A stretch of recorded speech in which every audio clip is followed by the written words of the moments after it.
Okay, YouTube, this is my first video just introducing my small but growing ball python collection. All of them are housed in 16-quart Sterilite tubs and a rack system holding the 4 tubs that I built. It's got a Helix thermostat and it runs 4-inch heat tape in the back. But the first one I want to show you is my late 2011 butter male. He's got really nice colors, but he is just going in the shed, early phases of it. But he's a very nice looking snake. I've got a lot of compliments on him, and he is he's a good boy. He's a hisser, but he's never offered the bite or strike or anything. But it's kind of funny when he hisses and does his little thing. But like I said, he's a very nice snake. Wish I could get some colors on him. The camera probably isn't going to show the good nice colors he has. It is just an iPhone, but he's a very nice snake. And hopefully I will get a Mojave female in the future to breed him to, and hope for some blue-eyed Lucies. I'll put him back in there. And like I said, they're all housed in 16 quart Sterilite tubs with unprinted newspaper as the bedding. Close that. This next one is my first net ball python that I got. It's my spider. My son named Gordon, after Thomas the Train, of course. But he was born Father's Day 2011, and he's really nice looking. I really like the light colors that he has. Again, it's going to be hard to see on the camera, but he has very nice colors. See if I can turn the flash off. That would help. But he's a good snake. He's got average wobble, great eater. And I'm going to pair him to one of my pastels, hopefully, when the time comes, and hope for some bumblebees, because I really like the color that he has, and I really like the colors the pastels have. It is funny, though, if I can get him to do it.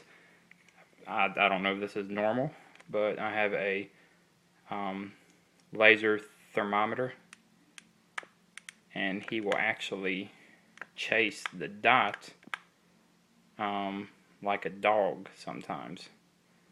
There he goes a little bit. He's following it with his head. It's probably the heat on it that he senses, but it's actually kind of funny because when I read the temperature, he will go with the dot like a dog. But that's my about, I guess, middle 2011 spider male, and he's the first one we got. Never bit, never, he hasn't even hissed. He's got nice high white sides, nice pattern, just a overall nice snake.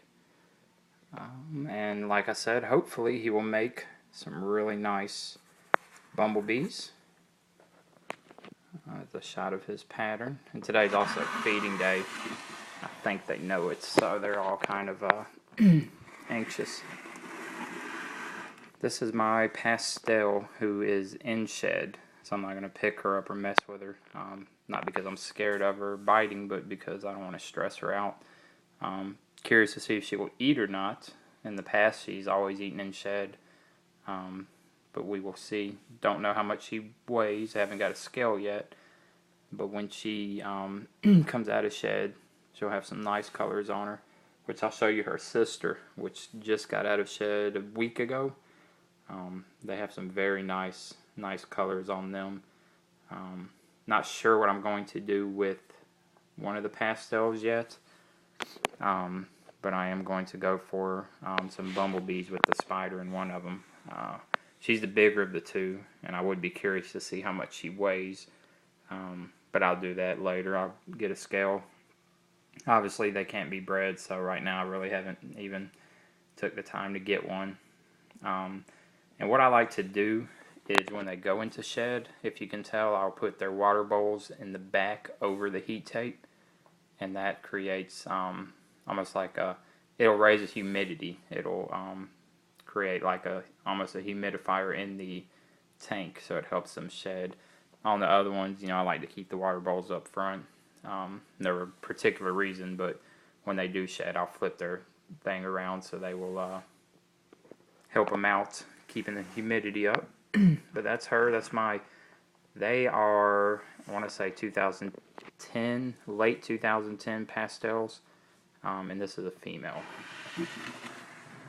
And this is my last one. She's probably going to come out and explore when I open it. This is actually the color that they have. And she's the sister of the one I just showed you. And just for comparison, obviously you can tell that she's in shed and she's not. They look almost identical when she sheds out. So that's the nice bright colors that she will have. She looks hungry too. She usually will come out and explore. She likes to come out of her tub here. And I will show you also, without spilling her water, the rack that I have. That's the heat tape in the back. If you can see, I'll turn the light on. But yeah, that's the heat tape, 4-inch, and then that's the probe taped down to it that the tubs sit on. And this is her. Her again, very nice looking snake. Very fat. They're all great eaters. The guy that I got him from fed them live. I got all 4 snakes from the same guy, and they actually all went to frozen thawed the first time that I offered, and haven't went back. So definitely not picky eaters. Maybe since I've had them, the 2 females have missed 1 meal, and that was because they were in shed. But definitely not picky eaters. Very good snakes. I'm very happy with them. Very happy with the breeder that I get them from. But I'm going to put her back. And again, this is my rack system. It's really not a system, but it's good for what I have. That's my unprinted newspaper that I keep as bedding. Then you have the thermostat, some water, some shed aid, which is a waste of money. I actually had that when I had the spider, and we had it in the 10-gallon aquarium, but I haven't used it in here. They all shed in one piece. But again, YouTube, thanks for viewing. Just wanted to show my collection, and sorry if the quality wasn't as good as it could be. It is just an iPhone camera, but I'm going to do a feeding video, so make sure to check it out. I'm actually going to go get the rats now, and see you next time. Bye.